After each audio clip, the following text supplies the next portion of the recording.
اسمي عادل، عندي 34 سنة.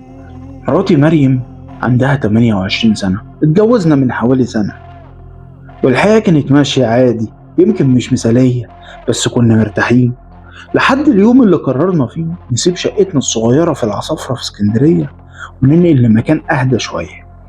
رحنا كفر عبده. المنطقة كانت راقية وهادية، ودي كانت رغبة مريم بالذات. قالت لي إنها نفسها تسكن في حتة فيها ريحة زمان وفيها بيوت قديمة لها روح. مكنتش عارف إن الروح اللي بتتكلم عنها هتكون حرفيا روح. البيت كان في شارع جانبي ضيق، مبنى قديم من أيام الإنجليز بس حالته ممتازة من بره. كنا في الدور التاني. الشقة كانت واسعة بشكل غريب، سقف عالي وشبابيك خشب قديم وأرضيات باركيه، اللي هو التقيل ده اللي بيطلع صوت خطواتك. من أول ما دخلنا حسيت بحاجة غريبة، ريحة بخور قديم، كأن حد كان مولع حاجة هنا من ساعة. سألت السمسار قلت له إيه الريحة دي؟ قال لي ريحة إيه يا فندم؟ البيت ده كان فاضي بقاله أكتر من 5 سنين، محدش قعد فيه من بعد ما الست اللي كانت ساكنة فيه ماتت.